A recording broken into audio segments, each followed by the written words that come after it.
Dr. Stephen M. Greer. Dr. Greer, welcome back. Thank you. Glad to be with you tonight.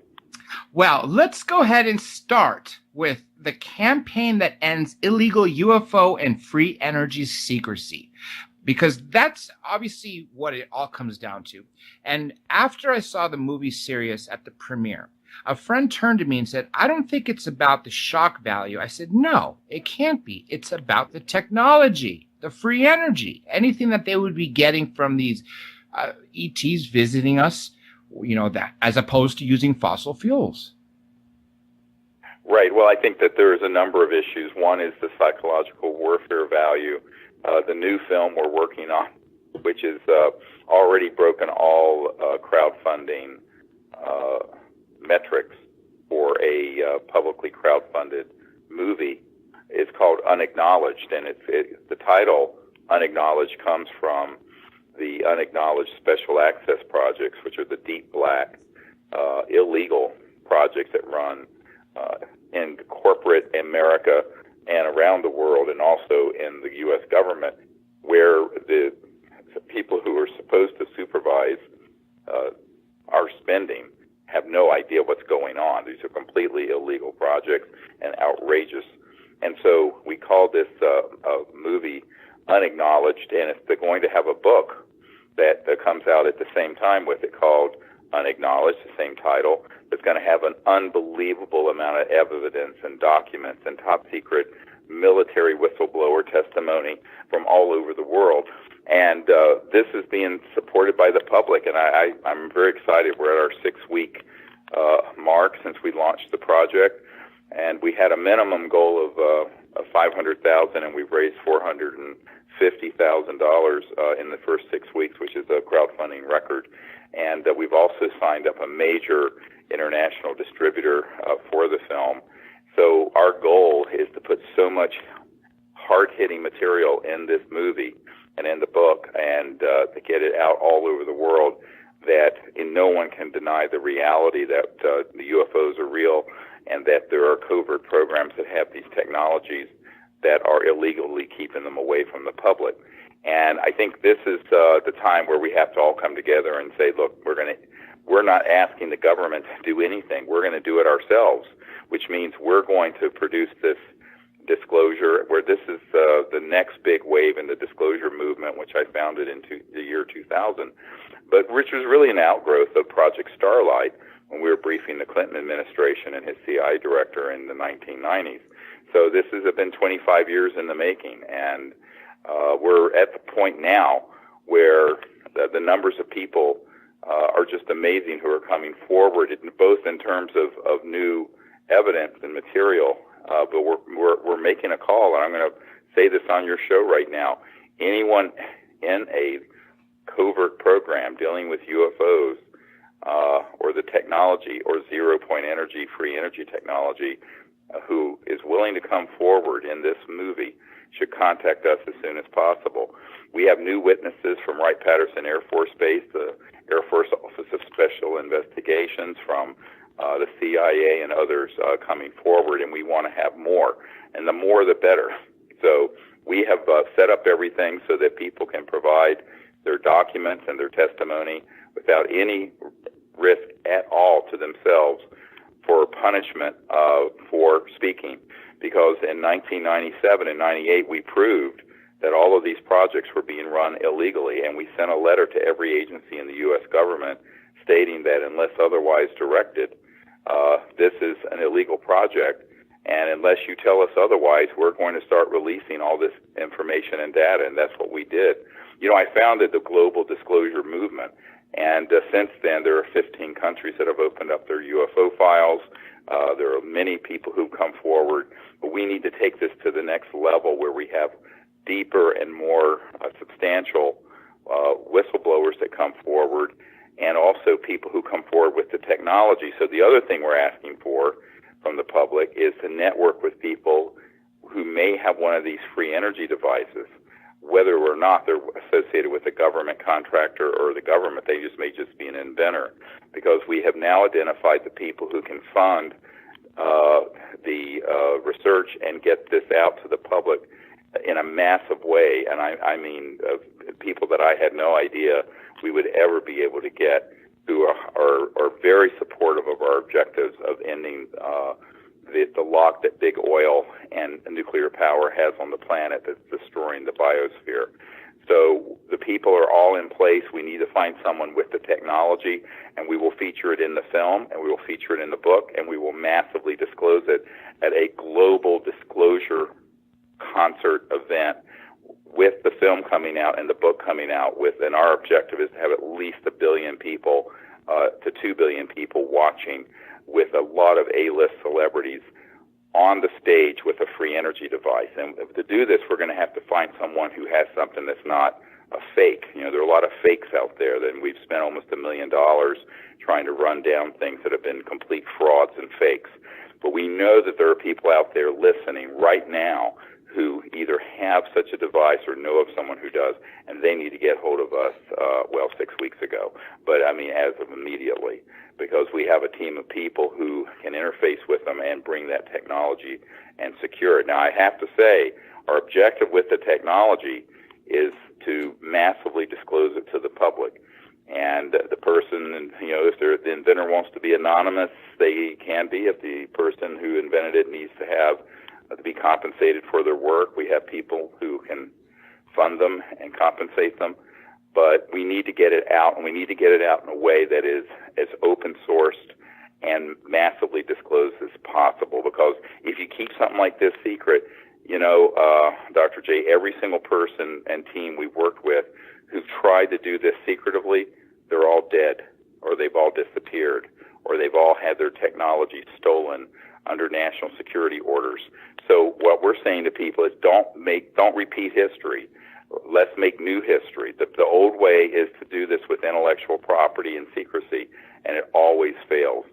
So that's a big part of what we want to do with this campaign, is not only bring out the truth about the fact that we're not alone and that the UFOs are real, and that these projects are being run completely illegally without the proper oversight of the people we elect and send to Washington, but also that the technologies that are at the heart of the secrecy would give us a completely new civilization within our lifespan. And if people have even a proof of principle prototype that is self-running. Now let me explain what that means. We're not interested in something that's plugged into a wall outlet. Just forget about that, because there's too many ways to trick a meter and do stuff. We're interested in something that is a self-running machine. If it has a startup battery or a capacitor, that startup power system needs to be charged from the output of it, and the output at the same time is running lights and fans and doing some real, work in the real world. That's, some people would call this a perpetual motion machine or energy machine. It's not. If someone knows what they're doing, they should be able to just do this by understanding that the 0 point in quantum vacuum energy field can be accessed through electronic systems. And we want to find someone who has something operational. To date, we have not identified one that meets our criteria of the loop being closed and running itself. But as soon as we find that, we will do a massive disclosure around that. It will be featured in this movie, which will be seen all over the world, and we will have it at a disclosure concert that will have just a huge percentage of the world's population watching. Because we feel that the only way to do this is to pull all of this out of the shadows and secrecy and put it out in the light of day. And if you do it that way, and with social media and the internet, you can do it so that no matter what, they can't shut it down. Even if the big lamestream media says, we've been contacted by the CIA, we're not going to cover this story. Who cares? If you have Leonardo DiCaprio on the stage with this thing, because he's a big environmentalist, you're going to get 1 billion people to see it. Who cares about CNN? So we have to do this. I think I tell people right now, the people have to rise up in a peaceful revolution and end the secrecy. And that's why we're calling this the campaign that ends UFO and free energy secrecy, not the campaign that's asking the government to do it for us, because the government is so screwed up and so dysfunctional. I've had a place in Washington for 18 years. I'm there all the time meeting with people in the government. It is so dysfunctional you can't even believe it. As much as you think it's broken, it's worse than that. And the truth of the matter is that the people who are politicians, I doubt they have the courage to do this. And even if they start doing it, they're usually threatened and they back off. So I think this is where we, the people, my home right here is near Thomas Jefferson's house. And I tell you that we, the people, are going to have to step forward and make this change ourselves, not counting on the government to do it for us. And I know for a fact we can do it, but we need to come together. And I think people should go to our website, which is SeriousDisclosure.com. It's SIRIUS, like the star, SeriousDisclosure, all one word.com. And, even if you make a contribution of $1 or $2, or just network this to your friends, and there's a toolbar at the top where you can contact us if you're a military witness or a government contractor witness, or if you know of someone who has one of these free energy devices. And we have a whole team of people who we've just put here in place in Virginia who are working on this full time, 17 hours a day.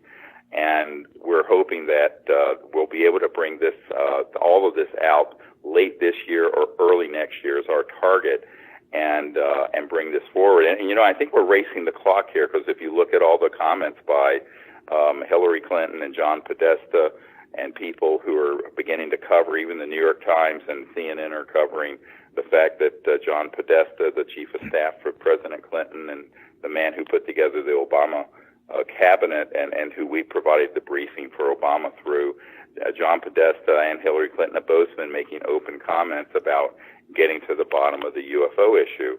And the question is, will they really do it this time? I think we need to do it for them, or make it an inevitability that it has to happen. There's a few things you said that I think are super important before we move on to the next topic. I made this horrible mistake a few years ago, if you recall, when we were live on air, when I mentioned USAPs, but instead of saying unacknowledged, I said unauthorized secret access programs. And there's a lot of people out there who may think unauthorized and unacknowledged are the same thing, but they are two drastically different things. Before I go on to some of these other points that you hit on, do you mind reminding people Sure. why it's so important to know the difference?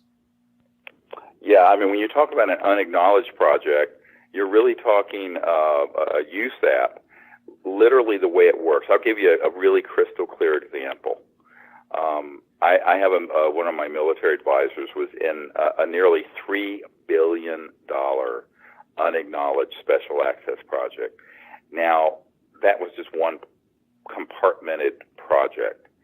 And the way it worked was, they got together when they were running this. They were taken into an underground skiff, a secure communication intelligence facility. Everyone had all of their cell phones, watches, anything taken away from them. They went down there. There was a security officer, and the security officer had a gun and a clip, and he pulled a bullet out of the clip.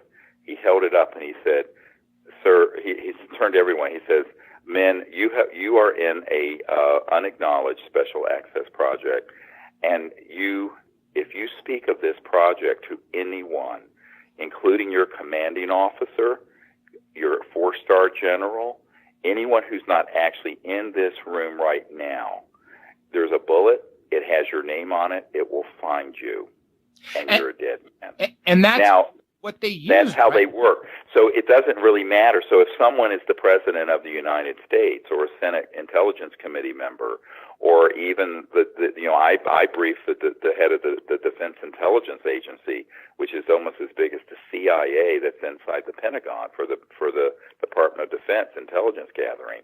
I briefed the head of intelligence for the Joint Chiefs of Staff, on and on. All of these people have been denied access to these unacknowledged special access projects, which are completely unconstitutional, outrageous, and illegal. And so there's $100 to $200 billion a year being stolen from the U.S. government that go into these programs. And, look, and no less a figure than Donald Rumsfeld, the Secretary of Defense for George W. Bush.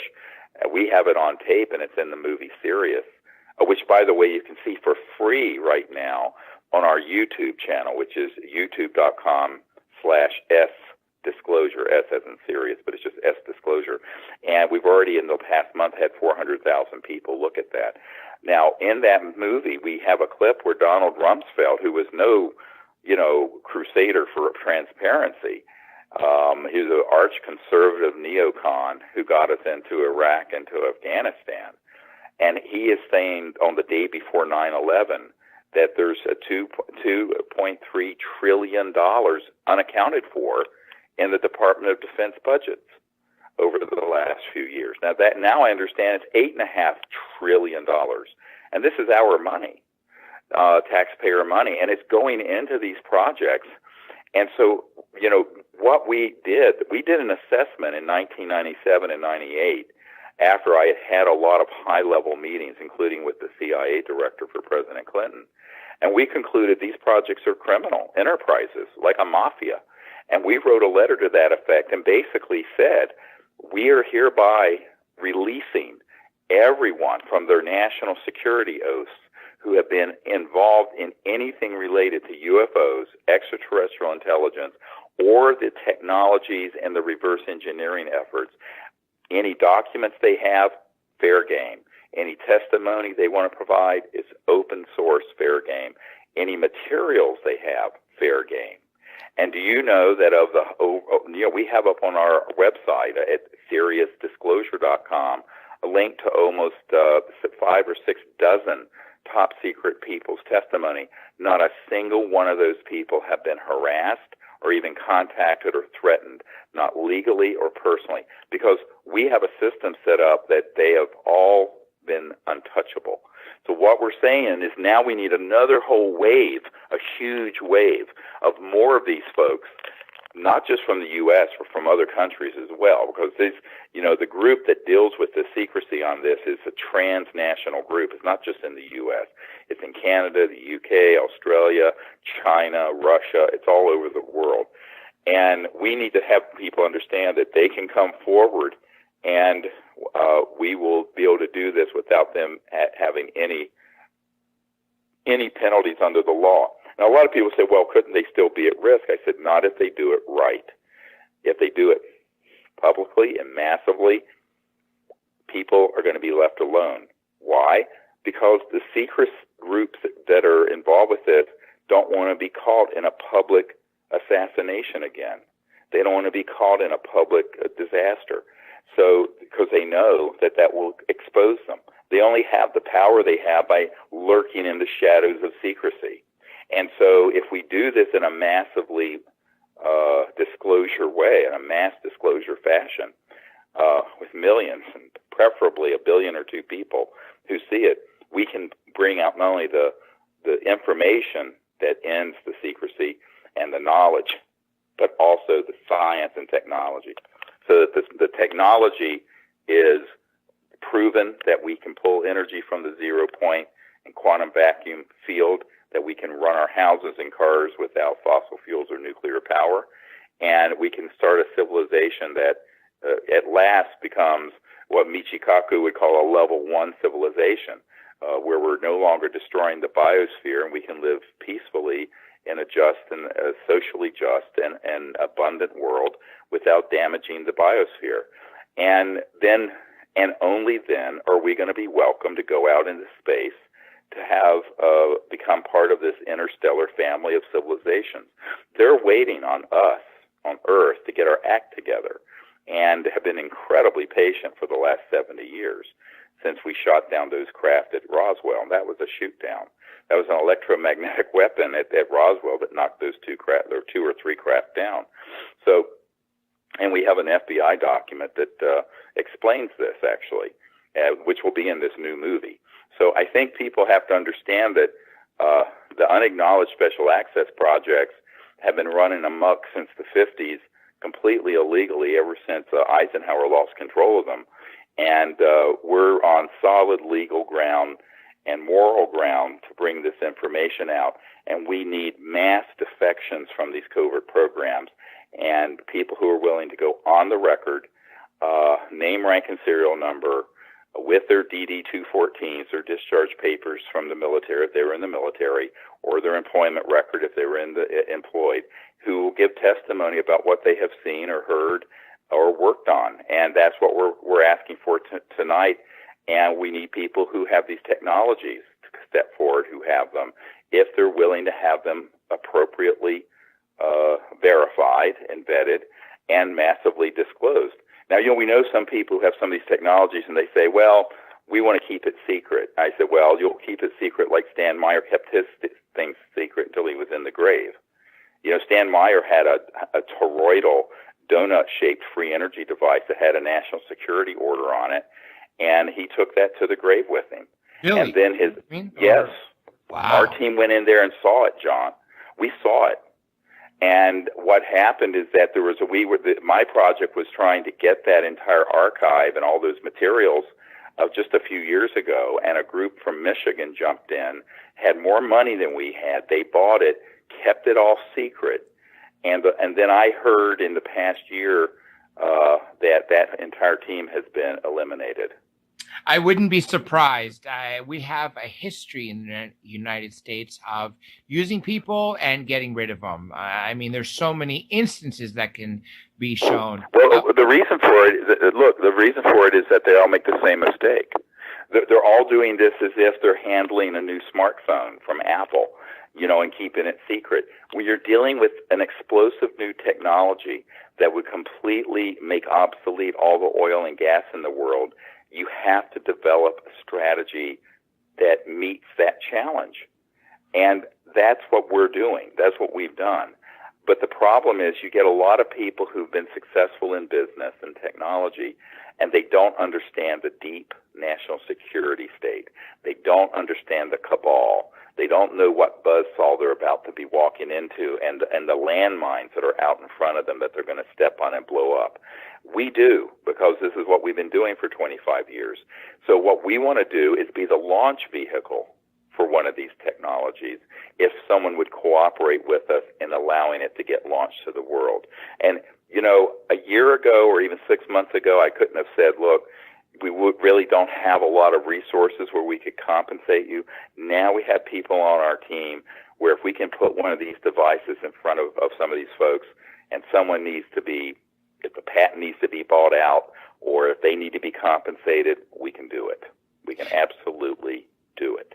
And so this is a game. This is a huge game changer in the new energy effort, because now we have the means to actually take anything that someone has, and if they've been waiting for a time to do it, don't wait any longer. It's now, because the Earth is in trouble, the biosphere. And the other thing that we're in great trouble with is, I have a big concern. The fact that the mainstream media started covering the comments of Hillary Clinton and John Podesta on this makes me think someone's pulled the trigger to do a false flag disclosure where sort of like what Werner von Braun, who invented the rocket for Adolf Hitler, said. He says they're going to hoax a threat from outer space, and it will fool everyone on Earth, and it's all a lie. It's all a big lie. And what I think is that I'm a little concerned that we need to hurry. This is, the June of 2016, and Werner von Braun was making those warnings on his deathbed 40 years ago in the 1970s. And I think that we're at the point where something that's 1,000 times worse than 9/11 is going to be unleashed on the world if we, the people, don't get ahead of it and expose the lie for what it is. So that's the other thing we're asking for. People who know about what I call the cosmic false flag operation need to step forward, and need to step forward now. Some years ago, I don't know if you remember this story, Dr. J, there was a man that came to the 1997 briefings for Congress that we organized in Washington, who was on an interagency committee, intelligence committee, that had all the plans in place to launch a false flag operation that would be like a cosmic 9/11 that would fool everyone. And he, the night before we did the briefings for members of Congress, he was approached by people he had worked for back in the 70s when he was on this interagency committee, and they begged him not to tell this story, and they took him out to a secure location out in Virginia outside of Washington until after the event was over. But he had told me about what he was going to testify to, and he was going to testify to the fact that, and we need more people like him now to come forward, that there was a plan that was fully operational in 1974, and he knew it had been in place well before the time he was involved, where they could hoax by using man-made anti-gravity devices, things that look like UFOs, and by using holograms and other special effects, and hoax an alien attack on something on Earth that would convince people that we had to quick unite the world, as Ronald Reagan said, around an alien threat. And he said it was all a hoax and it's all stagecraft. But he said everything was in place over 40 years ago. And I then found people who said, oh, yes, that plan was concocted by people at the CIA in the 1950s. And that's what they meant in these documents that we're going to release through this film and book that talk about the psychological warfare value of the subject and why they engaged Disney Studios. This is in a 1953 document, by the way, to do movies about this and Little Green Men. They wanted it either ridiculed or they wanted it spun in the direction of a threat from outer space. So all this stuff that's going on with the mainstream media beginning to cover this, and covering some people in the UFO ghetto, the sort of subculture of the UFO world, makes me concerned because the spin that I think they're getting ready to put on it, or they have been putting on it. If you look at the interview that was done by with the Blink-182 guy that I brought into the subject, with Tom DeLonge, and it was all, the aliens are here to eat us for lunch and we need to go to war with them. And he's being fed disinformation from guys at the Pentagon, and he doesn't know that he's being played as a mouthpiece for the false information to the world. So they have people that they're using who are witting and unwitting mouthpieces for this agenda. And the agenda was set back in the 50s when Douglas MacArthur said World War III will be interplanetary. So these guys have been planning this kind of nonsense since about the time I was born, and I'm no spring chicken. And I'll tell you right now that the only thing that's a bigger threat to the world than keeping all the free energy technology secret and destroying the biosphere is the public being stampeded into a false flag, cosmic false flag like I'm talking about. Unfortunately, there's the thinnest line of sanity between that now and that happening, and we've got to get people. We need to have more whistleblowers who have known about this before it happens to expose it, because if it's exposed in advance, they can't do it. You see what I'm saying? Because the public will know it's a hoax. And it's so much as like this man who was the senior scientist at the Naval Research Labs, the largest Department of Defense lab in the world, who for years was on my team. He has since passed away of cancer, God bless him. He was the third, literally the third highest ranking person at the biggest Department of Defense lab in the world, the Naval Research Labs in Washington. And he said in my home here with witnesses that I have, and stated that before 9/11, he was in Vice President Dick Cheney's office and saw the information and plans for 9/11 before it happened. Now, I've not talked about this publicly because I have, frankly, bigger fish to fry than the tragedy of 9/11, because we're talking about something that'd be a global tragedy. But, he says this kind of stuff is done all the time. And people forget that the entire Vietnam War was expanded greatly by President Johnson and the Congress because we exaggerated or hoaxed an attack on our ships in the Gulf of Tonkin in Vietnam. A lot of people don't know this history. This is a matter of historical fact. That's right. And so there we have 58,000 of our young boys killed. We're just after Memorial Day here. I was just in Washington for Memorial Day. and trillions of dollars spent on these wars. And of course, Iraq, they said, oh, all the weapons of mass destruction that Saddam Hussein had. He didn't have anything. And the people knew he didn't have anything. We got stampeded into a war that's cost hundreds of thousands of lives in the Middle East. And now we have ISIS and thousands of our own soldiers and tens of thousands who've been blown to smithereens with missing arms and legs and eyes. For what? You know, and I tell people, I said, this is what's being fast-tracked. You need to wake up and smell the coffee. That all the scary stuff that's all over the internet and all these radio shows and all these programs that go on and on and on about the threat and the alien threat, this is all concocted stuff that they're manipulating the public through propaganda to get them to accept the sacrifice in blood and treasure of the next big war, which they want to be interplanetary. And I'm telling people we have to expose this beforehand. And that's why I'm making a call for, now there are people out there who weren't in the military. We want people in the military and government intelligence and corporate world who know about this to come forward. But we also want people who've been victims of it. You know what I'm talking about, Dr. J. There are people out there who have had their cattle mutilated or who have themselves been abducted and had implants put in them, and they remember that it was that there were these weird-looking creatures that, are, by the way, are man-made that we call aliens, and there are military people running the show. We need those people to come forward, because there are people who, when they try to drug people and do these sort of mind control stuff with them when they're abducting them, they break through and they remember the military guy standing in the background telling the little man-made looking alien creatures to do it. And what people don't understand is that this has been going on since the 50s and 60s, where they've been hoaxing stuff like this.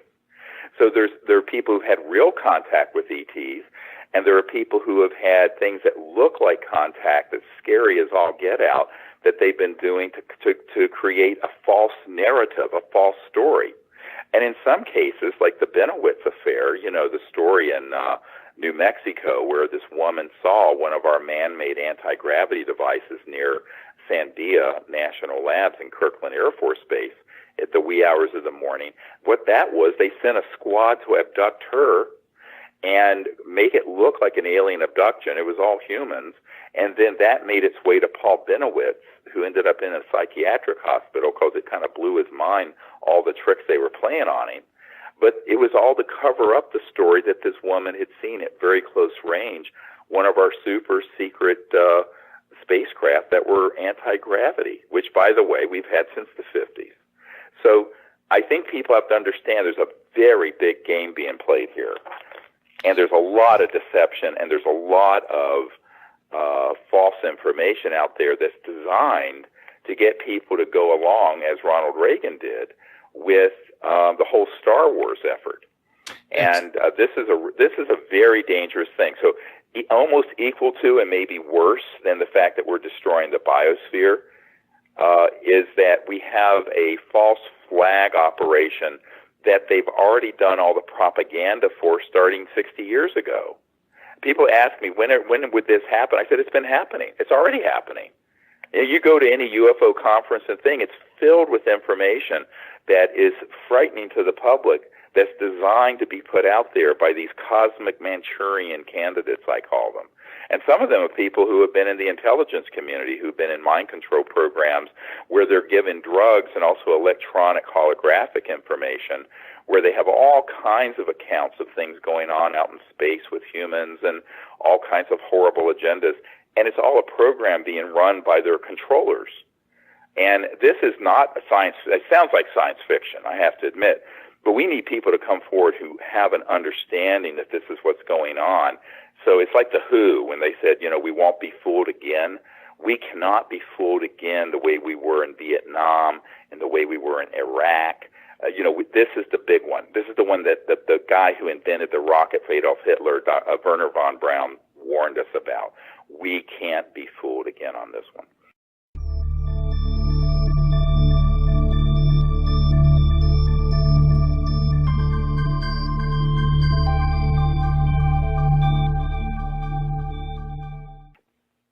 if you had something that was any individual home or car, electric car, could be charged continuously, or even things that would run your computer or your household appliances continuously.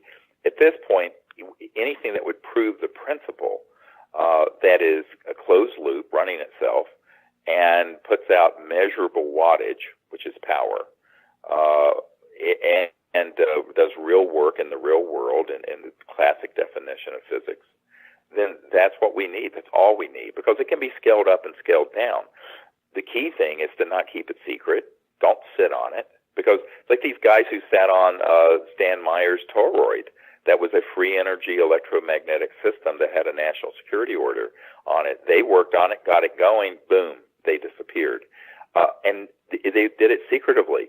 They play on, here's the thing, the strength of these fascists in the covert world is that they have mastered the world of secrecy. So if you're trying to keep your intellectual property secret, if you go the patent route through any government in the world, if you do it in a way that is discreet or obscure, they gotcha. There's only one pathway out: massive open-sourced disclosure. And by open source means you're bypassing the intellectual property route. Now, some people say, well, I worked for 20 years on this, I want to be compensated. I'm telling you, we can compensate you now.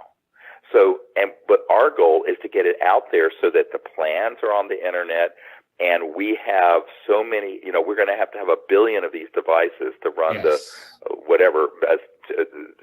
2 billion households on the planet. You're going to need 2 billion of these devices. But we have to start somewhere.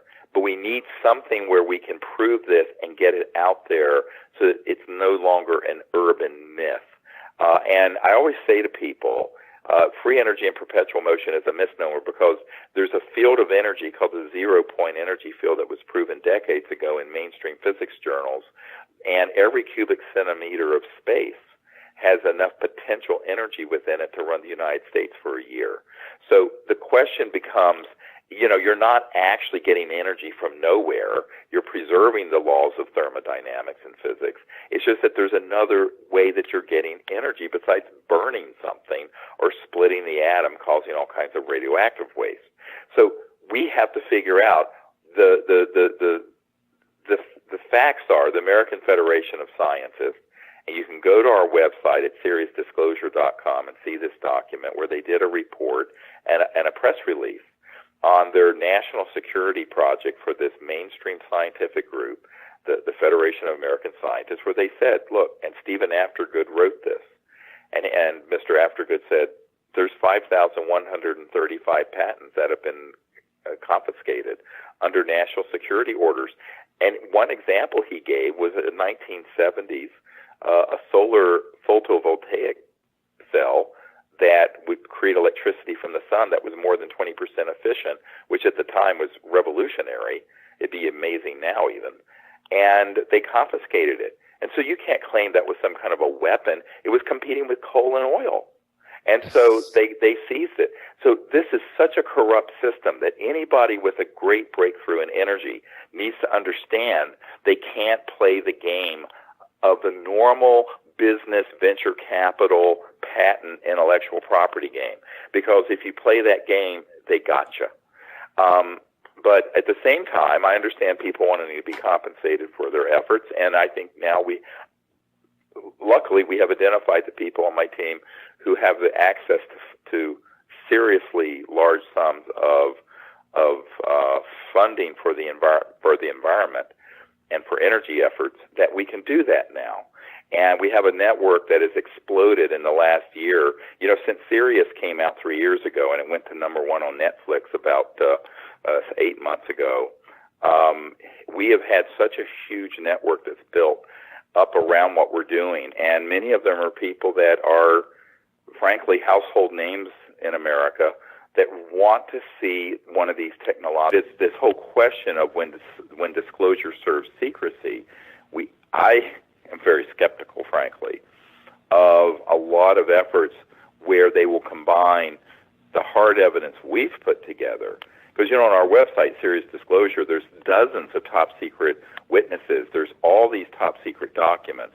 There's all this hard evidence. And then what they'll do, they'll take it and then attach to the credible evidence a lot of discrediting material or things that really scare the hell out of the public in sort of a pseudo or false disclosure. And this has been the biggest battle we've been fighting. And I think that the public needs to have a heads up and not be fooled again if all of a sudden the mainstream media starts covering the issue, but then attaching and spinning this sort of a threat from outer space onto it. Because I always laugh and I say, look, if you can't prove a negative, but if there were overtly hostile civilizations out there, they would have cleaned our clock by the time we had detonated the first atomic bomb in 1945. Certainly by the time we started going out into space with weapons and our space exploration programs, which were a proxy for the military and the Cold War competition with the Soviet Union. I mean, they would have absolutely just said, hit the pause button. But that hasn't happened.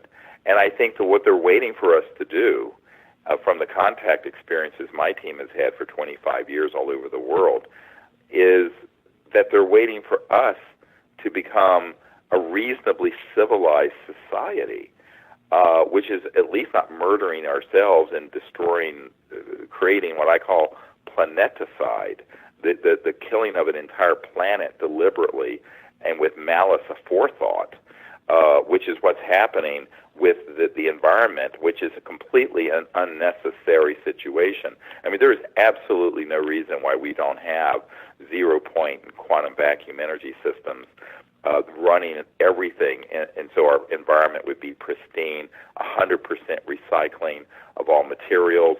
I mean, we could have a world that would be completely as pristine as it was, 2,000 years ago environmentally, and still have 7 billion people living on it if we stop living on it in a foolish way.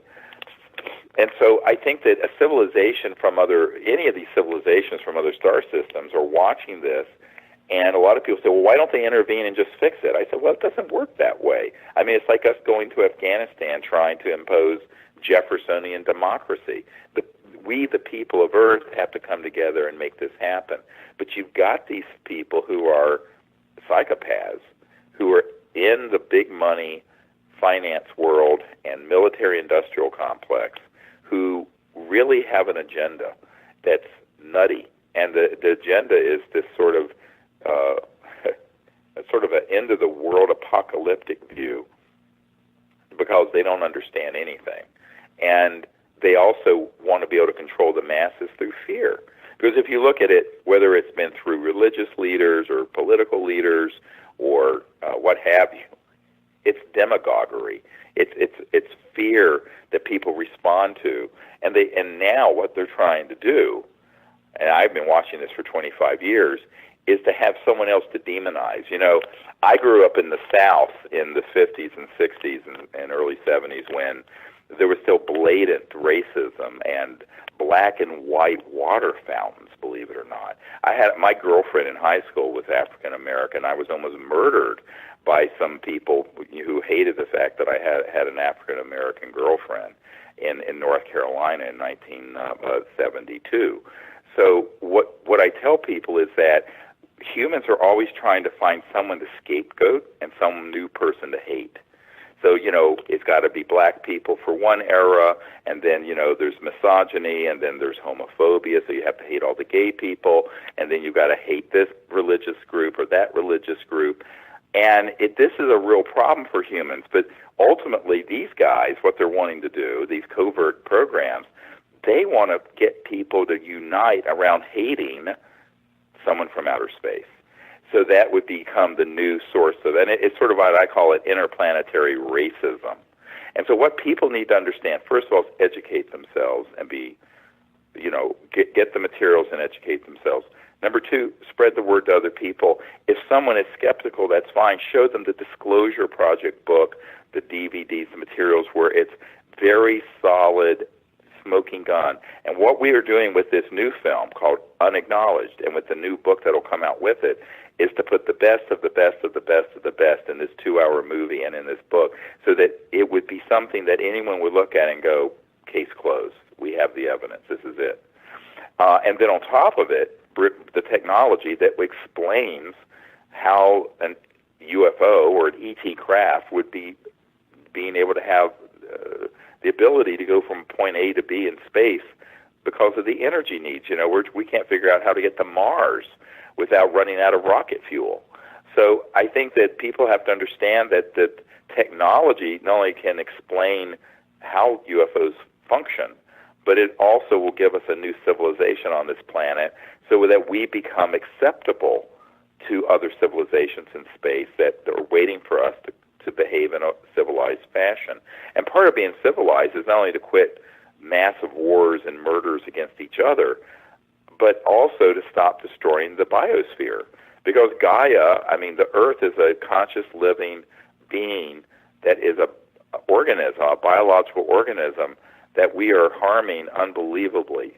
And, I'm part Cherokee Indian. When I talk to Native American people, that there's this sense of painfulness of seeing what we're doing to the oceans and to the land and to the air. That's completely avoidable. This is 100% avoidable. If we didn't have any alternatives, I'd say, well, it's a consequence of the Malthusian problem of billions of people living with 1800s era fossil fuel energy systems. But we have had technologies that could give us a civilization that would be prosperous and just and abundant and clean for the better part of 100 years. This goes way beyond the modern UFO era, back to the early days of Tesla and even before Tesla. And unfortunately, the people who have so much power in the centralized banking financial system and petrodollar system and oil and what have you, they don't want to see this change happen. 100 years ago, they didn't want to see it, and they don't want to see it today.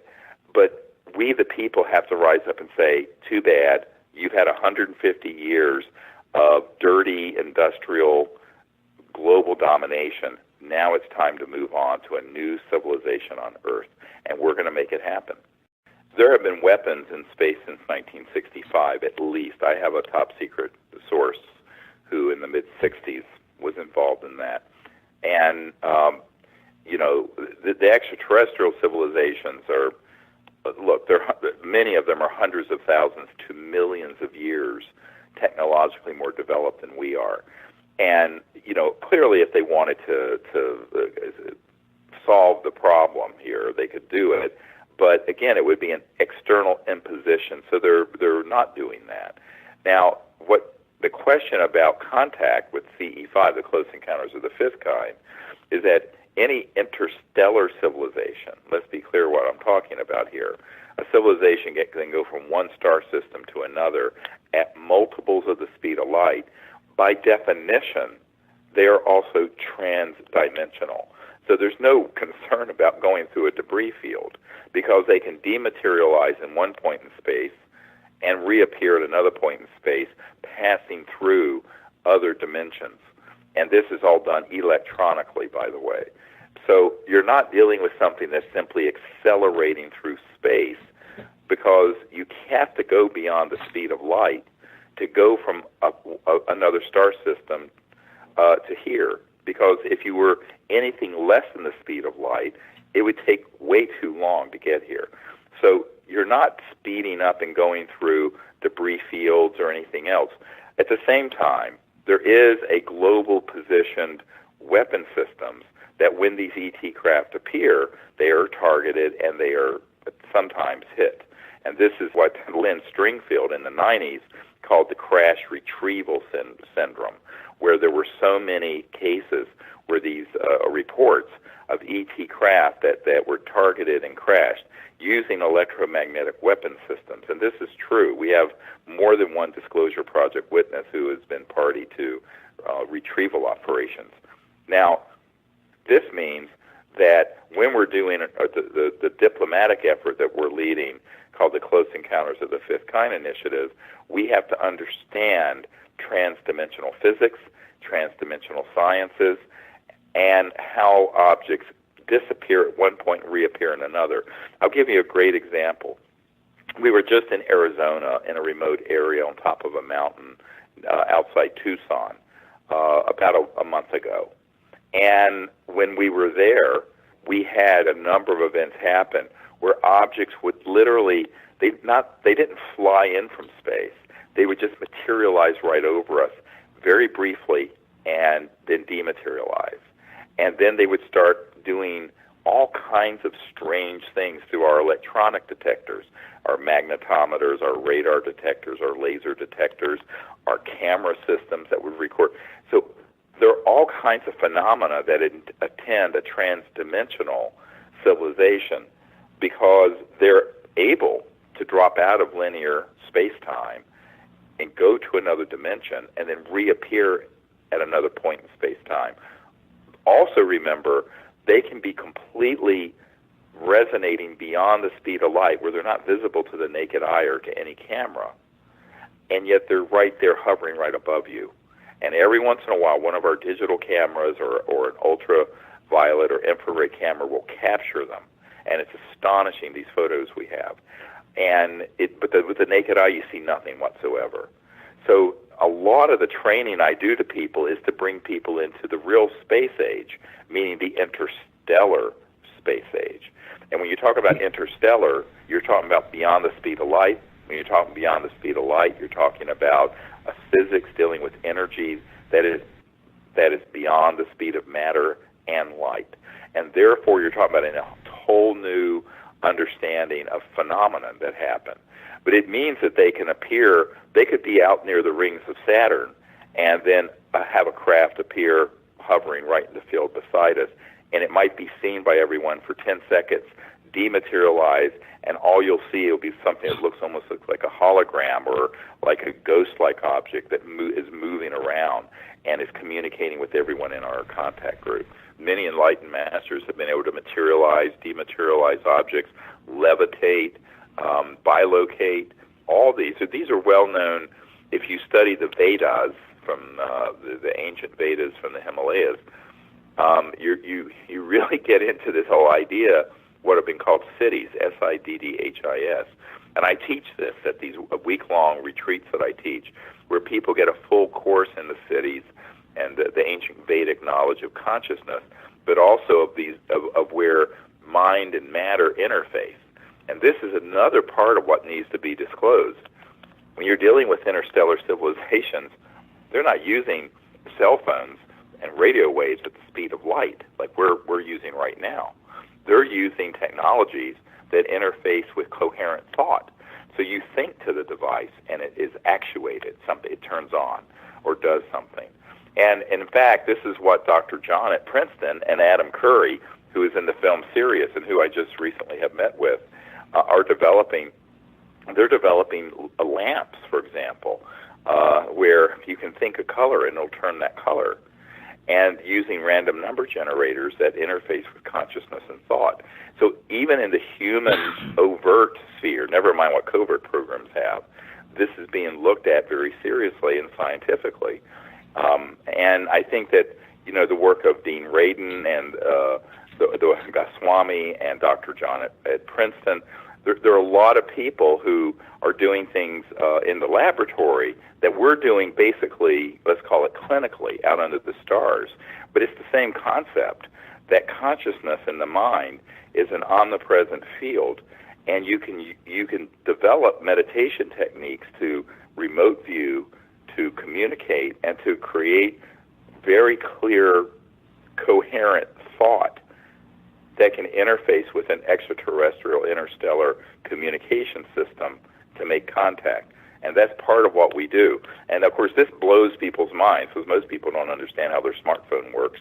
But this is actually very simple if you understand the fact that the conscious awareness whereby everyone is awake is actually a singularity. And actually, Erwin Schrödinger, the father of modern quantum mechanics and particle wave theory in 1908, Erwin Schrödinger said this. He said the total number of minds in the universe is one. It's a singularity. So this is the true singularity, and everyone has that within them. And so through meditative techniques, you can access that expanded state of mind, remote view, and then use thought to connect to interstellar communication systems and make contact. And in fact, that's what we do with the CE5 initiative. When I first started bringing this out in 1990, a lot of people thought, this is kind of crazy. Can this work? And now we have thousands of teams all over the world doing it and having extraordinary experiences. But some of the experiences don't conform to like a Star Trek movie, because you have to begin to understand, how does an interstellar civilization interface, A, within a planet like ours that's become very armed, both in space and on the Earth with weapon systems tracking them, and B, how do they want us to understand a transdimensional interstellar reality? They're expecting us to get to a point in our own understanding where at least we're not Neanderthals, where we understand the nature of our true self and consciousness, but also the science of consciousness and the advanced electronic systems that exist that are interstellar, that allow for communication and also teleportation again across vast distances in space. And they're not traveling they're not communicating using a radio wave or a microwave or anything like that. Those are all traveling at the speed of light. It's much too slow. And look, even a nearby planet, at 1% of the distance through our own galaxy is 1,000 light years. If it took at the speed of light, it would take 1,000 light years to communicate home, and another 1,000 light years, 1,000 years to get a signal here. So you're talking about 2,000 years at the time since the birth of Christ, just to say hello, how are you, and the other end to say fine, thank you very much.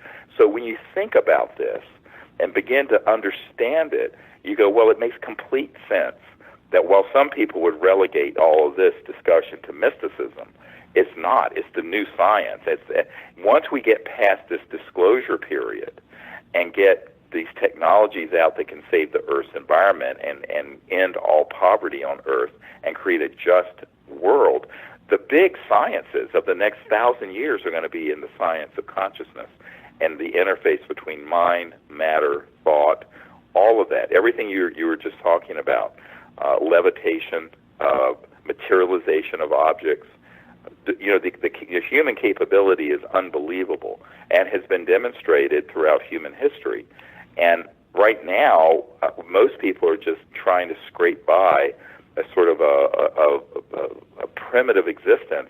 But that's a type of enforced macroeconomic slavery that's the result of the ignorance that has been enforced on the planet by these folks who do not want the public to become enlightened and have free energy and not be dependent on Big Brother or Big Oil or Big J.P. Morgan Chase Bank.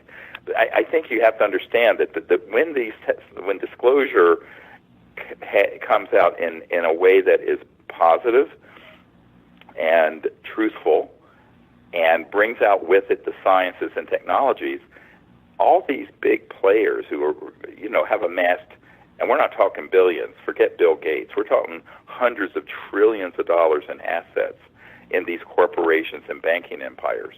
Those are all going to become irrelevant because every single home and village will be self-sufficient. See, that's where we make a transition from a level 0 civilization, which is what we are now, to a level 1 civilization. Welcome back. As always, we have an incredible show for you. Back by popular demand, one of the most requested speakers and lecturers and a true revolutionary and pioneer in ufology, the one and only Dr. Stephen Greer. Dr. Greer, it's a pleasure to have you back on. Great to be with you. It's amazing because every time I speak to you, we learn something new. Now, there's several things I want to talk to you about, but literally just a couple of minutes before we connected, someone literally wrote a question, and I was hoping we can direct that question to you from the listener. I'm going to read it word for word. This is from Renee in Tucson. Dr. Greer, Have you given up on government as a source of official disclosure? That's a great question, actually. And, there's a big backstory. We'd probably talk for the whole hour to get her informed as to what the background really is to that. And here's what I mean by it. I've been doing this for about 25 years. And between 1992 and 2001, when we launched the global disclosure movement at the National Press Club in Washington, D.C., I had spent an unbelievable amount of time briefing the most senior people in the United States, Europe, all over the world, in government, members of Congress, and what have you. And what we were asking for in the early days, now you have to take this in perspective. I'm working full-time as a trauma doctor, emergency doctor. I have 4 little kids. I'm shuttling back and forth from North Carolina up to Washington, doing briefings for the CIA director, for the head of the Defense Intelligence Agency, members of the Senate Intelligence Committee, etc. So in the early days, what I was wanting to do, and this is also how Lawrence Rockefeller got involved when he realized what we were up to, was to put together the best available evidence we could, and for me to find firsthand government witnesses, astronauts, cosmonauts, CIA people, KGB people, and put them together and get their information and get their documents and get the evidence for the fact that we're not alone in the cosmos, we're being visited, and that there are very secret projects mishandling it. And that the hope was, during the transition from Papa Bush, George W.'s dad, who had been head of the CIA back in the 70s, and Bill Clinton, who became president in 1993, January of 93, during that period, there was some thought that there might be an opening, and particularly because the Cold War had just ended, that they could put a fig leaf on the secrecy about UFOs, blaming it on the exigencies of the Cold War, even though that was never the reason, and come out and come clean and end the cover-up and all of that. Well, actually, President Clinton was very open to that concept, and certainly his CIA director, R. James Woolsey, was, as were many other people. But the problem became with someone actually wanting to take the steps to do it. So I spent personally an enormous amount of time putting together this initiative. As you know from the Associated Press, AP sued the Clinton Library and got the original Project Starlight documents, which was the name of this operation prior to the Disclosure Project, which I founded in the year 2000. The Project Starlight documents, there was one that was a letter signed by me and astronaut Edgar Mitchell and cosmonaut Marina Popovich and all kinds of people, basically recommending that the president take this seriously and change it. Of course, and Lawrence Rockefeller was very supportive of this. Now, I think his brother David Rockefeller of Chase Manhattan Bank was less amused, but Lawrence was the philosopher of the family and very, very favorable to this. But he was getting a lot of flack from his nephew, who was Jay Rockefeller, who was the chairman of the Senate Intelligence Committee, and other people in sort of the mainline world of secrecy. So Lawrence, however, really was a white hat in this, or wanted to be, but he didn't want to push too far. So we took the lead. Basically, I took the lead in providing the briefings and putting together the evidence and the people. And we thought, if we put the best evidence together and provide compelling reasons why the president and his national security team, as well as key people in the Congress, should get behind ending the secrecy and bringing this information out and the technology and with all of that, that perhaps they would do it. Well, the problem is, having been basically doing this for multiple presidencies, what I have concluded is that the political class are in two big problems. The biggest one is that they actually don't have access control over these projects. Now, what do I mean by that? Just because you've been briefed on them doesn't mean you control them. Don't conflate those two things. Those are very different things. And what I discovered, to my absolute shock and horror, was that the President of the United States, as well as his CIA director, as well as the head of intelligence for the Joint Chiefs of Staff and the head of the Defense Intelligence Agency, and the members of the Senate Intelligence Committee I personally met with, like Senator Dick Bryan from Nevada, where Area 51 is, none of them knew anything. And when they asked, they were basically lied to. In fact, Senator Claiborne Pell, who was the chairman of the Senate Foreign Relations Committee, which when I met with him, ironically, I said, Senator, you have been deprived of dealing with the ultimate foreign relations issue. And I pointed to the stars above our head. We were out on a patio in California. And he looked at me and he said, Doctor, I believe you're right. I said, yeah, I am. But he also told me that he had made inquiries through official channels and never gotten any answers. But none of these people felt that it was bogus or that there wasn't something going on. But that it was just an ultra-black project, what we later came to know as an unacknowledged special access project that is not acknowledged to anyone who's not in that compartmented operation. So the problem became, okay, they're interested, they're kind of supportive, but as the CIA director said to me, how do we disclose that which we don't have access to? You get it? So the problem would become, if it was done that way, it would create the largest, most severe constitutional crisis since 1776, and I am not overstating that. So the politicians really don't want to touch that third rail and get electrocuted. Now you have to add on another part of this, and that is that the media, the big mainstream media, not you guys, are completely corrupted by interest in the corporate intelligence sector to ridicule this subject or to whitewash it or to, they'll get someone from a trailer park with all their teeth missing to, say they saw something, but they won't let someone who's a general or a cosmonaut on the air or an astronaut.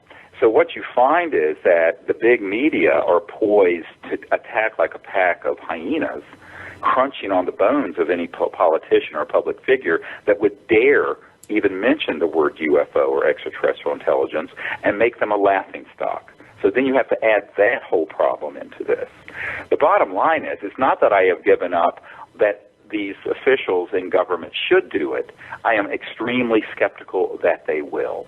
And that's why, after we notified every significant agency in the U.S. government that we were going to come forward with people who had top secret clearances who had been part of these projects and had firsthand information, that those folks would do so legally without any penalty because the projects that were being disclosed were themselves illegal operations and the National Security Act didn't apply and they couldn't prosecute them. And to this date, none of them have been threatened or prosecuted. Very different, say, from Edward Snowden, who disclosed projects which, even though they were horrible, those projects were being briefed to the president and to the key members of the House oversight committees and the Senate oversight committees. So what you have with the UFO issue is something that Eisenhower warned about that's gone completely off the rails, that is a completely illegal operation, and which the president does not control, nor does anyone in the Congress. This means that you basically have this fourth branch of government. You have your executive branch with the president, you have your legislative branch with Congress, and you have your judicial branch headed by the Supreme Court. Well, there's this fourth element, let's call it. This fourth element pretty much does what it damn well wants, and if you get in their way, you're lucky if they don't just flat out kill you. So after I had put all this stuff together, a good friend of the president, of Clinton's, came to my house and said, look, they're very supportive of what you're recommending, but they're concerned that if the president pushes on this issue too much, he'll end up like Jack Kennedy. And I started laughing. I mean, I literally laughed out loud at the table with my children. And this man said, no, we're not kidding. And I couldn't believe he wasn't joking. And I said, well, Kevin, we need to talk about this some other time, not around the children. And so what I learned is that the fear is really palpable, because even if they had the courage to do it, there are these other things that would be set loose if they started moving in that direction. So there are an enormous number of problems with, let's call it, the authority figures that the people look to, and I think they shouldn't be looking to them for disclosure. What I have said since 2001 is that we, the people, are going to do disclosure. We're going to ask that there be support from the government and Congress, and that's fine. But the likelihood they're going to do anything is the likelihood of a snowball surviving in hell for more than a nanosecond, because they're simply not in a position to get access and control the projects they would like to disclose. And that scares the hell out of them, frankly. The fear is palpable. So this begins to raise the question, how is this going to happen? I said, well, it's going to happen by exactly what we're doing. We, the people, need to network to other people who've been at Lockheed Skunk Works that make all the super-secret UFO-type anti-gravity devices with their underground base called the Cube near Edwards Air Force Base. There, I named it for you. And the folks who are the contractors out at the Great Proving Grounds near Provo, and the people who are underground in the facilities near the Nellis Range, and Alice Springs in Australia, and people who have worked in some of these compartments in the Pentagon and the CIA. I mean, there are people there, and get them to come out in a second wave of mass disclosure by the people doing it. Now, would at some point there be, if enough people did that, would there be an impetus to where even the New York Times and the Washington Post and the other outlets that always ridicule this subject would have to take it seriously? Perhaps. And at that point, you might get official endorsement of this from people like the President and senior members of the Senate and House and what have you. But I think that for them to do it without there being that kind of massive groundswell of public pressure and, frankly, disclosure of further and further detailed information that's corroborated, not one person telling a great story, but multiple people come forward and corroborate it, preferably with evidence, documents, photos, material if they can, and that's actually what we've been calling for. Now, a lot of people are scared to death to do that. I mean, I know the first meeting we had in California at Asilomar near Monterey in 1995 of these disclosure witnesses, the fear was palpable. In 97, when we were getting ready to do briefings for Congress, there was more fear palpable. There were more witnesses. There were more of these military people coming forward. And what we found, however, is that if you get them, a bunch of them together like we did, and this is what we pioneered, then they feel safer because they're not doing it as lone wolves. They're doing it as people working with other people who understand that they're doing it patriotically, because the operations keeping this information secret are themselves unconstitutional, illegal, and are destroying everything that America stands for. And so that is what has to be explained to people in those projects and organize them to come forward. So that is what we have done, and that's what we've been working on. Now, of course, that needs to happen, and I think what I've called for in my 2015 New Year's message is for this to happen and to get quickened. And so anyone who is one of these military or contractor government witnesses should contact us. There's a place at our website, SeriousDisclosure.com, for witnesses to write in. Now, we're not interested in secondhand, third-hand. We're not interested in people who can't have some corroboration of what they would be saying, at least a DD-214 or something to show they were in the military or employed by some contractor at the time that they saw what they saw. So, we have to vet them. But that's what we did with our initial 110. If you go to our website, by the way, SeriousDisclosure.com, we've got more than 6 of these witnesses up on our website. Anyone can see for free. Just go there and look at it. But we need to have more of that. Now, if enough of that happened, John, then you might see something. But I do not think that the people need to understand how this has happened and the backstory of disclosure, because this is not known by the public very well.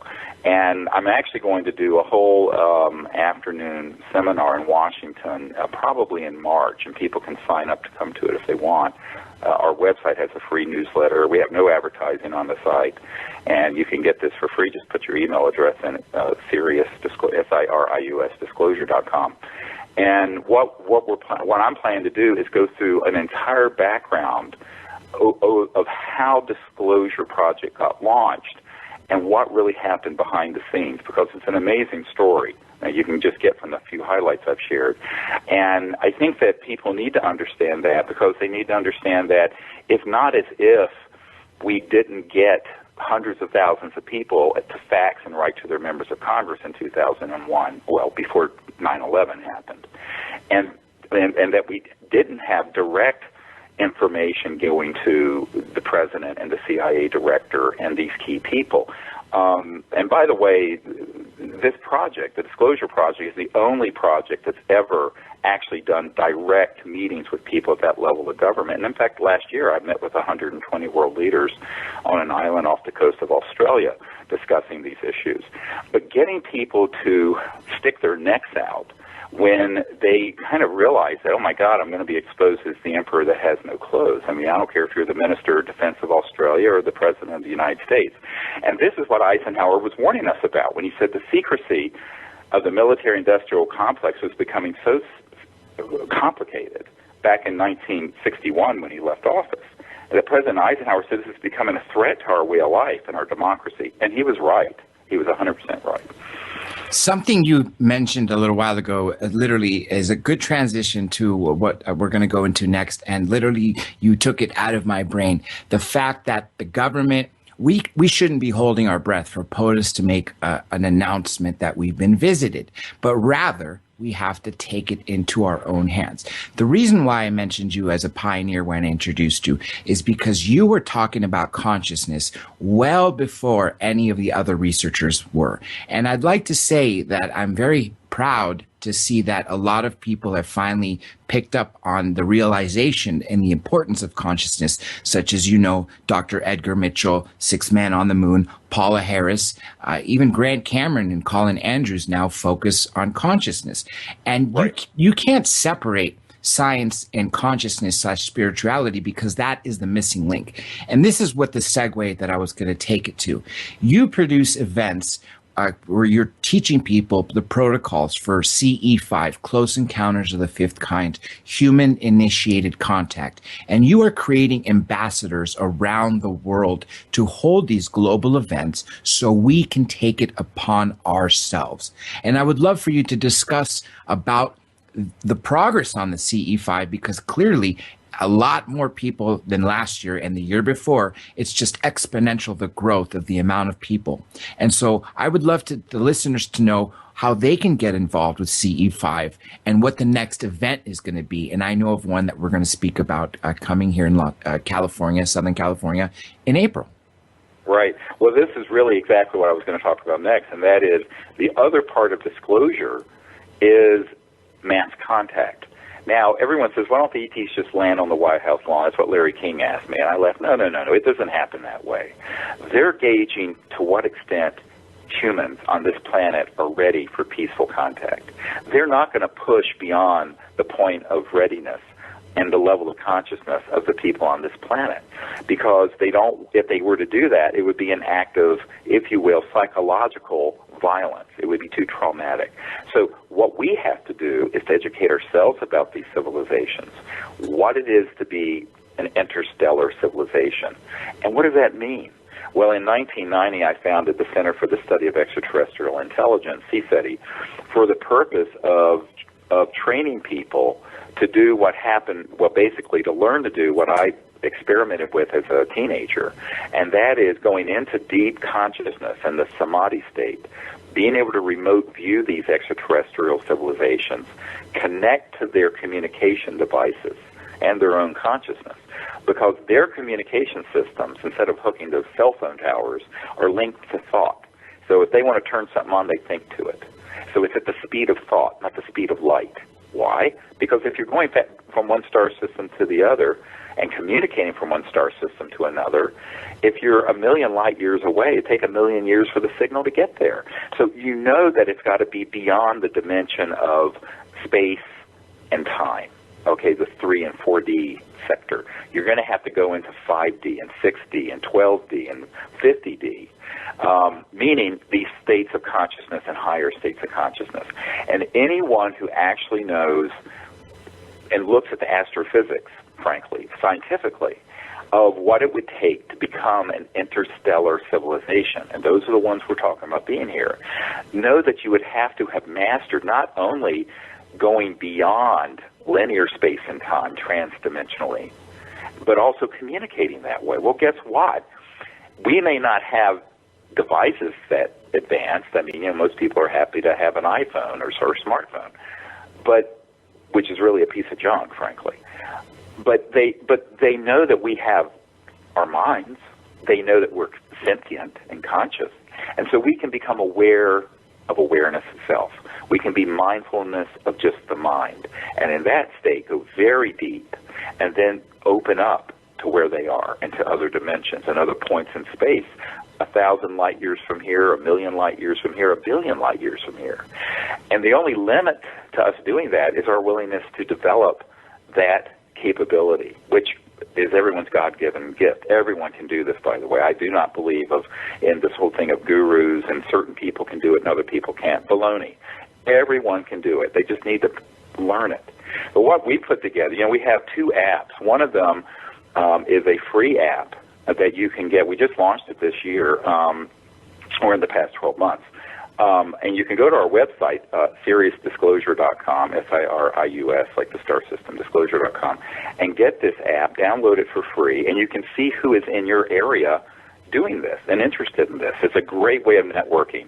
The other app has a really small fee associated with it because we had to pay a developer to do it. But it's huge amount of material. It teaches you how to remote view, how to meditate, how to make contact, what protocols to use, how to form your own team, and it's also available to, you can go to the website and click on a link and you'll have it on your smartphone. So what's really amazing in the last year, there are literally thousands of people all over the world who have formed these teams on every continent and almost every country. It's really beautiful to see. And so that's another way of ending this sort of secrecy, because if more and more people do this, the ETs that are watching the development on Earth of our civilization will say, at a certain point, now what that point is, I can't tell you, but at a certain point, there'll be a critical mass of people doing this where they'll say, they're ready, and we'll do it, and we'll really come forward more and more boldly. They're waiting for us. See, I always tell people, we're responsible for the secrecy. Why are people looking at television and idiotic, cats playing the piano on YouTube instead of getting together and going out under the stars together? So, or why aren't they networking with people in their own community and finding out what are the top secret people that they could get to come forward as Disclosure Project witnesses? So my message is that of empowerment, not only for direct contact by we the people to the ETs, let's bypass the government, but also disclosure, let's bypass the government. Now, as a consequence of that, at some point in the future, when that'll be, I don't know, the government of this country and others will absolutely have to deal with the issue, because it will reach a critical mass of data and experiences and sightings and what have you, that it'll reach a breakout where the intelligence community and even the mainstream media that is basically pimping, and they're basically they're an asset of the intelligence community on key things. Anyone who thinks we have a free press when it comes to really sensitive stuff is incredibly naive. I mean, I've seen it firsthand too many times. But at a certain point, then that will break around that. And there's another thing. We can reach more people on the internet than MSNBC or CBS 60 Minutes reaches in a broadcast. So at a certain point, these media outlets and these authority figures that everyone is sort of, everyone's bowing at the altar of officialdom, whether it be academics or whether it be the government or whether it be the big mainstream media. My attitude about that is, well, they're kind of making themselves irrelevant, because we, the people, can organize, and we can do contact, and we can do disclosure, and we can bring out these technologies also. That's the third part of the project I run. There's three things. It's like our little symbol is three equilateral circles that makes a triangle, an equilateral triangle. And one of them is contact, the CSETI project and CE5. One is disclosure, and the other one is bringing out the technologies to create a new civilization that can endure for hundreds of thousands, if not millions of years. So that's really what our projects are focused on. And now, everyone wants an either-or perspective on this. I'm not saying that we shouldn't ask our governmental officials to do something about this, but I just think we have to have realistic expectations, and we have to know what the milieu, what is the environment in which these leaders are functioning. Highly politicized, they'd be crucified as Senator Moonbeam if they were to come forward. Congressman Dennis Kucinich from Ohio, who ran for president in '08, he personally had a sighting. He unfortunately got outed by Shirley MacLaine. I knew all about it from beforehand. And, I had been meeting with him since 2001. He became chairman of the subcommittee for government reform and oversight for domestic events and domestic governmental affairs. But when I asked him to hold a hearing, he still wouldn't do it, even though he knew these were real. He knew, because it would be the end of his career, and he knew it. And this was a very enlightened, friendly congressman. Same thing, I've met with Republicans who have had very close members. Congressman Dan Burton, who had been, back in the day, chairman of the Government Reform and Oversight Committee of the House, a Republican, very conservative from Indiana. He came to the private briefings we held in 1997. He had a very close friend in his office, a woman who he had been friends with and worked with him on his staff for many years, who had a very close encounter. And he knew this was real, but he still wouldn't do it because of the fear of the ridicule attached to it. And even if they overcome the fear of the ridicule, then they're going to get a visit from somebody in a suit, and they're probably going to get threatened. Now, that sounds like something out of a spy novel, but let me tell you, it happens. It's happened to me. It's happened to many people I know in circles who've been pushing on this issue.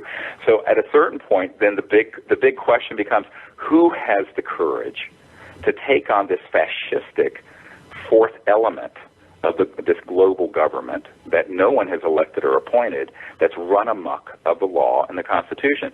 It's going to have to come from the people, just like we, the people, overthrew the tyranny of King George in 1776. So I tell people, you're not going to do it sitting on your hands, and you're not going to do it thinking someone else is going to do it for you.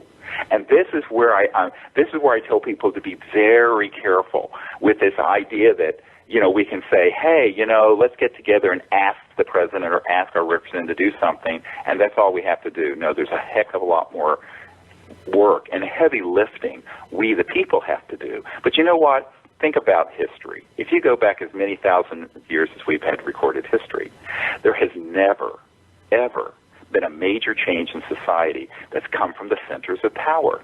It's always come from people in left field or controversial movements that have been on, quote, the fringe. Well, that's us. Okay, we need to own it. It's fine.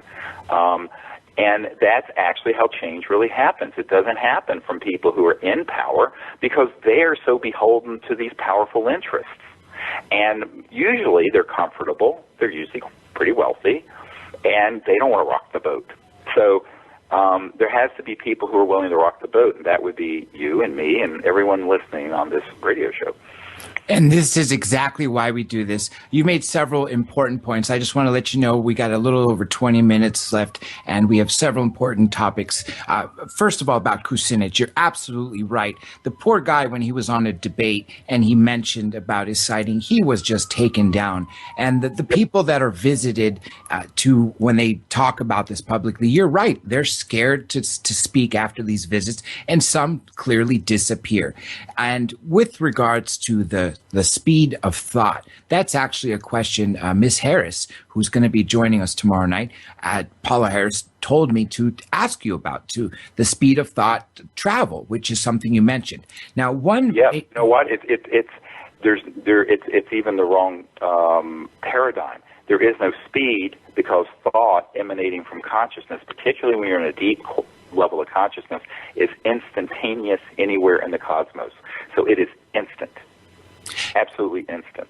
So there is no time factor when you transcend time and space. This is the whole point of the non-local, and this is a physics term, the non-locality of mind and consciousness and thought allows for instantaneous communication, instantaneous real-time viewing anywhere in the cosmos. And in fact, even looking backward or forward, but that's another discussion. And that's what I train people. You know, we're going to do in April in Joshua Tree, right near Joshua Tree National Park. We found this amazing estate that is on 600 private acres that we're going to be gathering with in April there. And what I'm planning to do is take people through that whole process of how to go into that state of awareness and then how to use consciousness and thought as well as our laser systems and other technologies we have to make contact, and then how does that contact come back to you? And so that whole event, by the way, starts on the 10th of April and goes for a week until the 17th. And it's just going to be amazing. Information about it's at our website. I think we just announced it last week, and there are only 3 positions left, to be honest with you. But we're also going to be doing that in Colorado, and this is the first time we're going to do it there. In Colorado in June, on June 14th for a week, we're going to be in this place near Mesa Verde National Park where the Anasazi Native Americans vanished, and it's near Durango, and we have found a retreat center where we're going to be for a week. So people who want to come to that in June, that's on 14th to the 21st of June, and that's going to be really fantastic in Colorado because and that's where Paula Harris, I talked a couple of years ago, I brought her out to southern Colorado, and we were there doing this while we were filming the movie Sirius, which people can still see at our website if they want to go and see it online. And she was with me, and we were doing this whole protocol with a circle of about 25, 30 people, and this disc, this ET craft floated over, came right over us, and turned, made a right-hand turn, and then a fighter jet was vectored in and chased it, and it kind of made a spiral and vanished. We have this on videotape, and she went, "Oh my God, this is amazing!" So Paula Harris loved it because that was her first time out under the stars doing that with us, and that's where so many people have to. It's wonderful to do it for a whole week because what we do every single night, no matter what the weather, by the way, we go out under the sky and we do this, and it's a wonderful experience for people because it's a deep immersion week for folks. But for folks who can't make it to one of these expeditions, they can do it by getting the app and learning it. And we also have a whole training kit on our website you can order. And people have done that. We had someone from, I think it was Romania, write in not long ago that had done this with the app, and he was a truck driver. And here he had this amazing contact event with this craft that came right over, and then this conscious contact with the beings on board the craft, and all kinds of trans-dimensional amazing experiences. And his was just sort of the salt-of-the-earth truck driver in Eastern Europe. So what we're finding is that everyone can do this if they want to take the time. I tell people there's nothing to be afraid of, except other humans. I mean, we've been shot at in Mexico by people, and we've had all kinds of problems with humans. But, I mean, the ETs, we've just had the most amazing, beautiful experiences. And it's nice to do it with a group. You don't have to have 25 people, but if you have 3 or 4 or 5 people or 8 people, it's great. And there are teams now of these CE5, Close Encounters of the Fifth Kind, now all over the world. And if you want to see where there are people interested in this near you, you can get this free app and just, look and see. And then everywhere there's a little triangle, that's where there's a person or a team. This is exactly why I call you revolutionary, because you are empowering the people to take it into their hands. Now, I know because we're compressed on time, we can literally spend hours on each individual topic, and then we'd probably still run out of time. But briefly, Right. Before I come back to CE5 and the April event and the astonishment from everybody that attends these events, I want to go to some major point. And I've been wondering for years, why are they hiding the extraterrestrials from us? Well, do they think we can't handle it? And it was at the Sirius premiere in Los Angeles. I think it was your scientist, correct me if I'm mistaken, Adam Curry. Is that his name? Gary Regardless. Nolan. Gary Yes, Nolan. yes, Yeah. yes. We were speaking afterwards, and I realized it's not about us not being able to handle it. It's all about the technology. The governments want to keep us in check. They don't want us to have the ability to have free energy or anything that they can't charge us with. And that's what you really brought to the table in my mind to wake up the world, on top of all the amazing things you've done with the Disclosure Project and, of course, CE5. And I was wondering if for a few moments we can talk about the technologies.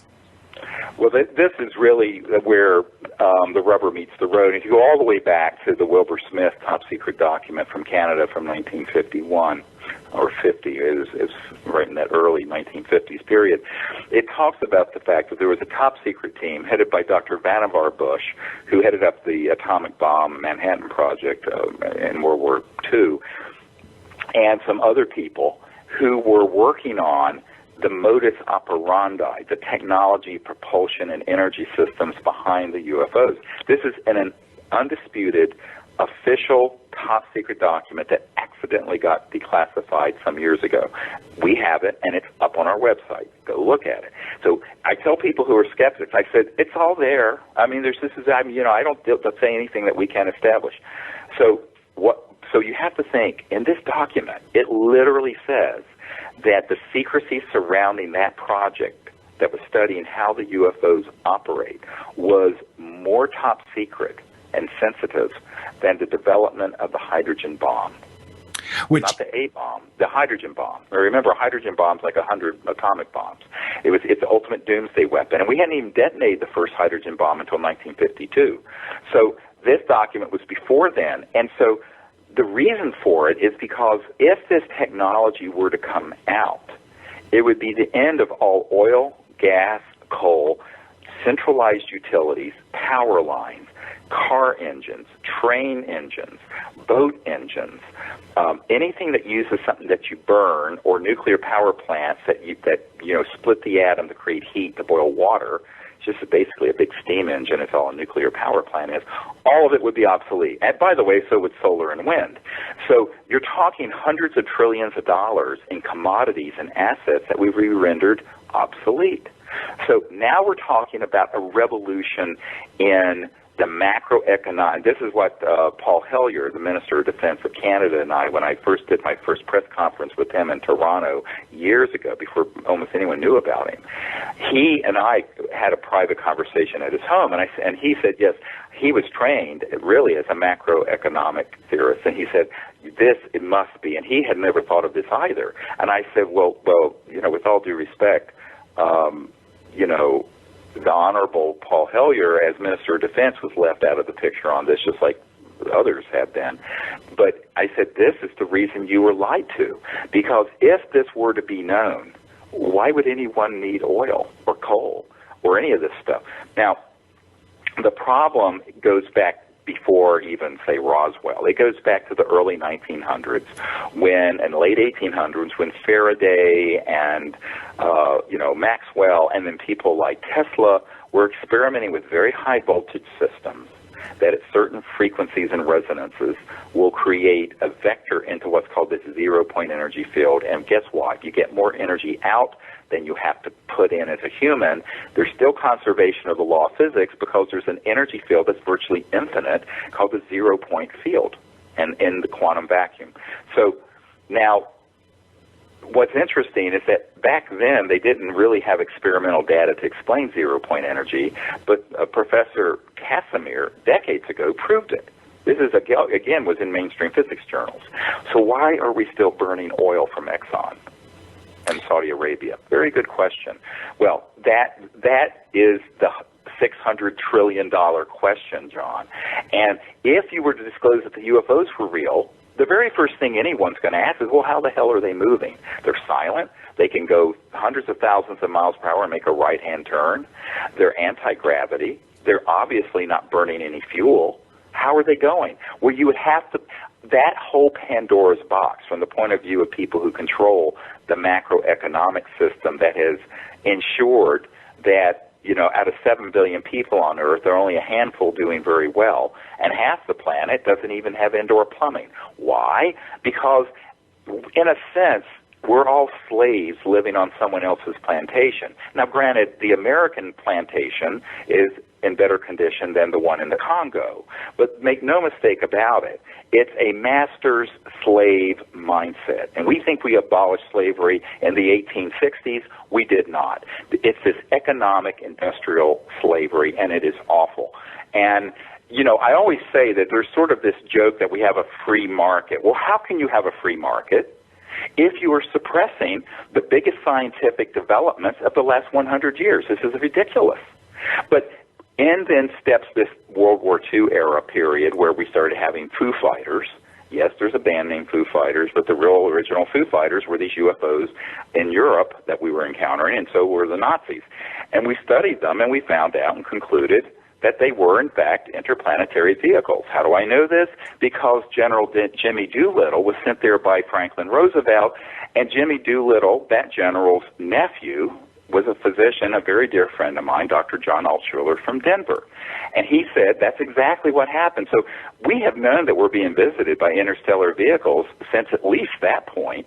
But when we finally got our hands on one in the 40s and started studying it, then that, combined with some of the work that was done by the Nazis, by Hermann Oberth and Werner von Braun and others, to study, and that is not a myth, that is true. The Nazis had a secret weapon dealing with anti-gravity, and we had a secret weapon dealing with atomic power.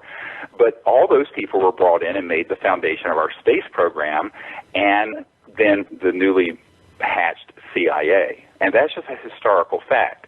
Now, in those 70 years since then, what we have done, basically, since 1945 to now, is that this massive labyrinthine and Byzantine secrecy empire has become so complicated that almost no one has been able to penetrate it. Dr. Greer, we got about 10 minutes left, and I know we got several things to touch on, and I was just going to make a quick comment. The Honorable Paul Hellyer will not only be joining us again here soon, but he speaks very highly of you as well, just as everybody does, and he too is picked up on the consciousness. And if only he was involved and knew about this when he was in power, I think would be in a greater place. Now, I want to go back to the Galactic Federation, because truly we are a primitive species when we're fighting, having these terrorist attacks, warfare, and as you know, the government wants to keep us in check, both because of the technologies and they use fear as a tool. And we are being invited to join this peaceful federation of these extraterrestrials. But in order for us to do that, we have to achieve peace. And that is something that you've been teaching people. And this event, like you said, you have a small group of people, and each one of these people leaves literally transformed. And that's why it's so important, because each time one of these people attends these events, they leave and they end up starting their own. And that's how you're building this global infrastructure, which I think is truly amazing. I know we only have a few minutes left. Like I said, it's under 10, more closer to 8 minutes. But if we could briefly talk about false flags and then come back full circle to CE5, why it's so important that people learn it, whether it be through the app, the protocols, or attending these small groups, which I think are the best possible way, and how that's going to take us to the next level.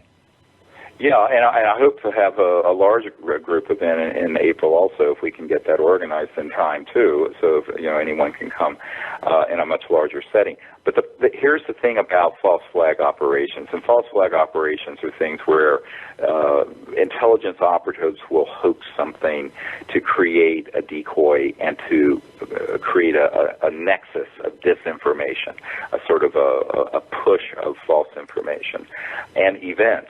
And this is exactly where Werner von Braun on his deathbed, his biggest concern was that at some point they would pull the trigger on something that was hatched in the late 50s and 60s, and that is to stage a false, quote, alien attack, like the movie Independence Day and all the other science fiction rubbish.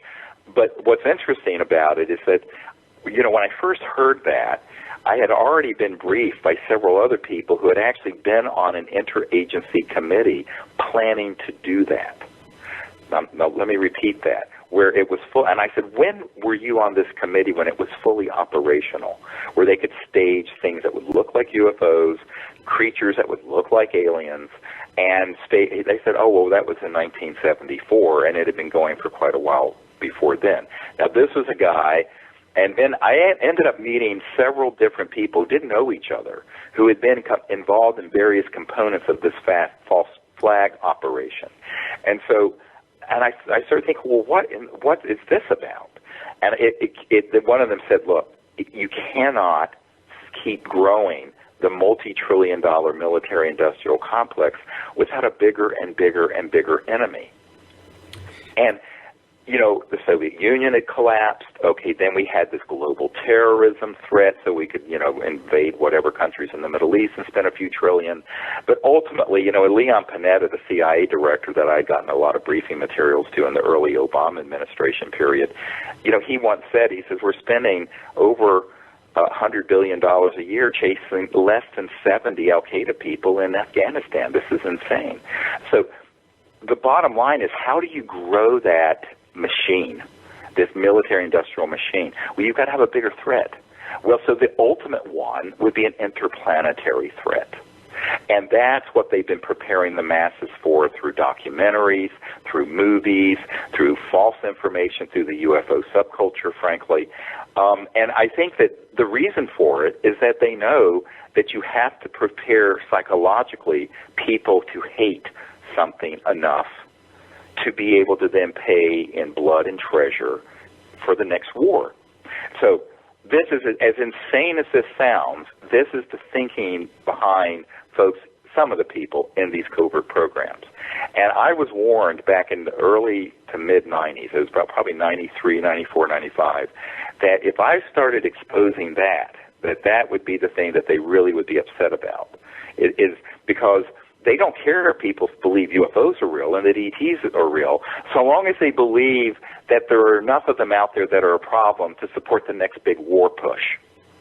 So it's sort of like the Gulf of Tonkin incident in the Vietnam War, where we kind of exaggerated and staged this whole thing so that so Johnson would panic and the Congress would panic and authorize a massive expansion of the Vietnam War when we were getting ready to get the hell out of there, which is what we should have done. So these things happen throughout history all the time. This is not a conspiracy theory. So I always tell people, let the buyer beware, caveat emptor. You've got to be aware that there is this tendency to put out frightening information. And I tell people, it's way too late for world peace. We have to have universal peace because we've squandered 100 years where we should have had world peace, and now we're in this situation where we're poised to become interplanetary. So we have got to get our consciousness to a point where we cannot be manipulated. It's like the old song from the 70s, we won't be fooled again. We cannot be fooled again. And unfortunately, now this is my own take on this, the majority of people who get involved in the UFO subculture do get fooled again, because there's so much information out there that is frightening, when I think the really thing we need to be frightened of is the degree to which we are manipulated with fear. No one's talking about that. And I think this is the thing that keeps me up most at night, is the extent to which people can be stampeded into something like we were in Vietnam, or for that matter, Iraq. When obviously there were no weapons of mass destruction there, and we knew it.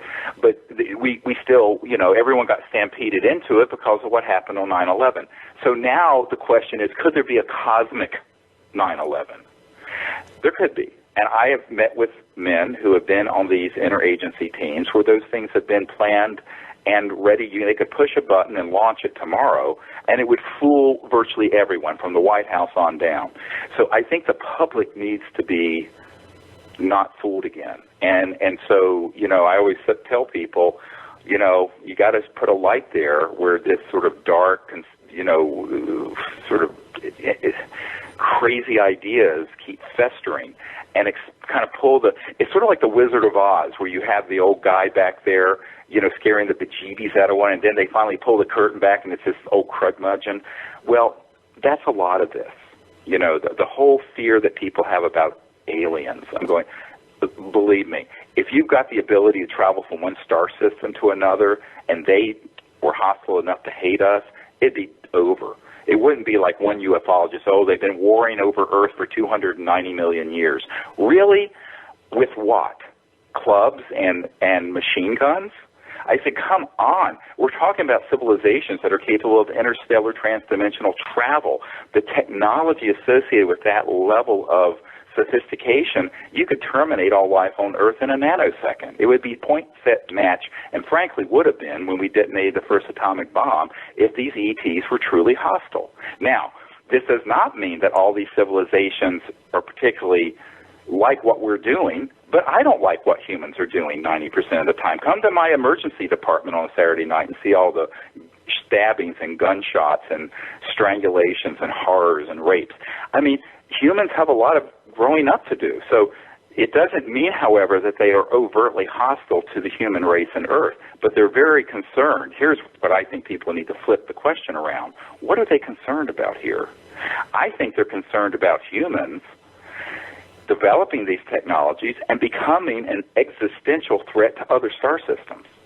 That's what I think the concern is.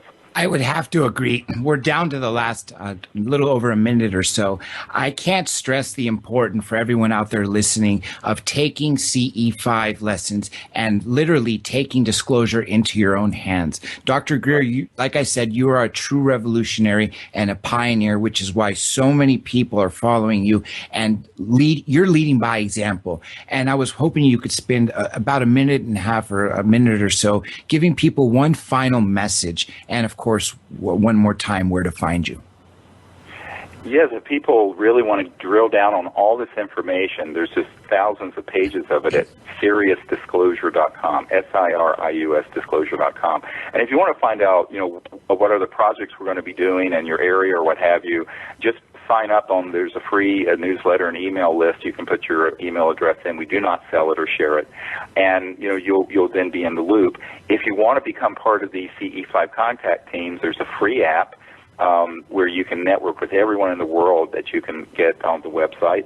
And then there's an app that's a training program that you can do that puts all this on your smartphone, actually turns your smartphone into a magnetic field detector so that when ET craft are approaching or even in another dimension and nearby, it'll start going off and altering the magnetic field. It's amazing technology, and it's very, very inexpensive.